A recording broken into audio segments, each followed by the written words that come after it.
여러분, 세상에서 가장 강력한 메시지는 무엇일까요? 사람들은 지혜와 성공을 줬지만 성경은 우리에게 전혀 다른 진리를 말합니다.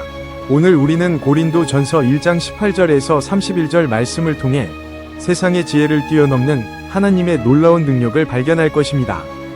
사도 바울은 한때 아덴에서 당대 최고의 철학자들 앞에서 복음을 전했습니다. 그는 뛰어난 지식과 유려한 말솜씨로 예수님과 십자가의 도를 설명하려 했죠. 하지만 결과는 어땠을까요? 사람들은 그를 말재주꾼이라 비웃었고 구원의 역사는 크게 일어나지 않았습니다. 바울은 이 경험을 통해 깨달았습니다. 아무리 유식하고 철학적인 말이라도 그것이 자신을 드러내거나 하나님과 멀어지게 한다면 아무 소용이 없다는 것을요. 그는 고린도에서 선언합니다. 나는 오직 십자가의 도만 전하겠다.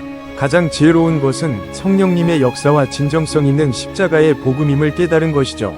성경은 말합니다. 십자가의 도는 멸망하는 자들에게는 미련한 것이요 구원을 받는 우리에게는 하나님의 능력이라. 세상에 똑똑하고 잘난 사람들은 십자가의 이야기를 들으면 코웃음 치거나 무시할 것입니다. 십자가에 못 박힌 예수를 믿는다는 것이 얼마나 미련한 일인가 생각하겠죠. 하지만 우리는 어떨까요? 때로는 우리조차 십자가의 도를 부끄러워하거나 외면할 때가 있지 않습니까? 그러나 기억하십시오. 그들이 십자가를 미련하게 여기는 것은 당연한 일입니다. 오히려 우리는 그들을 불쌍히 여겨야 합니다.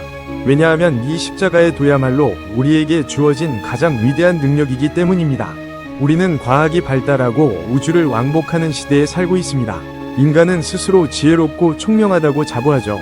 하지만 성경은 하나님께서는 지혜 있는 자들의 지혜는 멸하고 총명한 자들의 총명은 패하리라고 말씀합니다. 해와 달, 별, 그리고 모든 자연은 하나님의 지적이고 놀라운 창조와 그분이 정하신 규칙으로 존재합니다.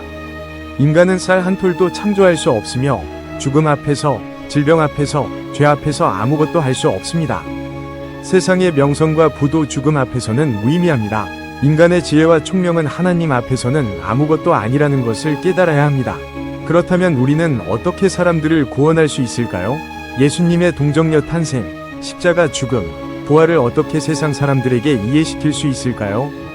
우리는 할 수 없습니다. 하지만 하나님께서는 말씀하십니다. 하나님께서 전도에 미련한 것으로 믿는 자들을 구원하시기를 기뻐하셨도다.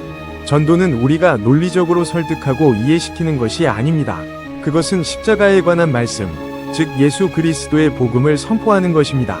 우리가 단지 이 십자가의 도를 선포할 때 성령님께서 역사하시어 구원의 역사를 이루십니다. 하나님께서는 이 미련해 보이는 전도를 통해 영혼을 구원하시는 것을 가장 기뻐하십니다. 하나님께서는 세상에 지혜롭고 강한 자들을 택하지 않으셨습니다. 오히려 세상에 미련한 것들을 택하사 지혜 있는 자들을 부끄럽게 하려 하시고 세상에 약한 것들을 택하사 강한 것들을 부끄럽게 하려 하시며 하나님께서는 우리가 내가 해야 한다는 교만한 생각을 기뻐하지 않으십니다. 우리가 하나님, 저는 아무것도 할 수 없습니다. 하나님이 해주셔야만 합니다. 라고 겸손히 나아갈 때 하나님께서 친히 역사하시고 능력을 나타내십니다. 이는 아무 육체도 하나님 앞에 자랑하지 못하게 하려 하심입니다. 그렇다면 우리는 무엇을 자랑해야 할까요? 세상의 물질, 명예, 성공일까요? 아닙니다. 우리의 진정한 자랑은 오직 십자가의 도입니다. 세상 사람들이 미련하고 조롱하며 멸시할지라도 이 십자가의 도야말로 우리에게 하나님의 능력이며 진정한 자랑입니다.